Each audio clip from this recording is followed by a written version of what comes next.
আমাদের অনেক ভাইরা আছেন নামাজে কালামে মাশাআল্লাহ, তিনি অনেক ভালো, অনেক ভদ্র, কিন্তু মোবাইল একমাত্র তার জাহান্নামে যাওয়ার কারণ হয়ে যাবে।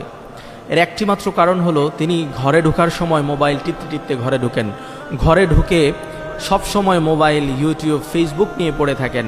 আপনার সন্তানের উপর আপনার হক আছে, সন্তানের হক আপনি ঠিকমতো আদায় করছেন না। স্ত্রীর হক আছে, আপনি স্ত্রীর হক আদায় করছেন না। স্ত্রী আপনাকে একটা কথা বলছে, আপনি মোবাইল চালাচ্ছেন, মোবাইল টিপছেন, তার কথা আপনি কানে নিচ্ছেন না। আপনার সন্তান আপনাকে কিছু বলছে, আপনি সেটা শুনছেন না, বা শুধু মোবাইল নিয়ে পড়ে আছেন। ঘর থেকে বের হতে হতে মোবাইল টিপতে টিপতে বের হন, আবার ঘরে ঢোকার সময়ও এই মোবাইল টিপতে টিপতে বের হন।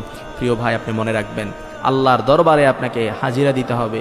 সেই দিন আল্লাহ তাআলা আপনাকে ধরবেন, আপনার স্ত্রীর হক আদায় করেন নাই, আপনি আপনার সন্তানের হক আদায় করেন নাই, স্ত্রীর যে দায়িত্ব ছিল সেই দায়িত্ব আপনি পালন করেন নাই। এই মোবাইল আপনার জাহান্নামে যাওয়ার কারণ হয়ে যাবে। আপনি নামাজ পড়ছেন, রোজা রাখছেন, সব কিছু পালন করছেন, কিন্তু মোবাইল থেকে বিরত থাকুন। দেখবেন হৃদয়ে এক ধরনের প্রশান্তি আপনি লাভ করবেন। যত ঝামেলা আছে সব ঝামেলা ঘরে ঢোকার আগে মোবাইলের সব ঝামেলা আপনি মিটিয়ে ফেলুন।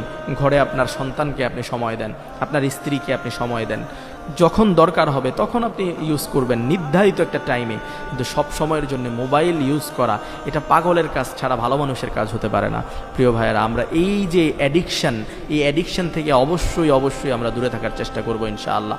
আল্লাহ তাআলা আমাদেরকে বোঝার তৌফিক দান করুক, আমিন।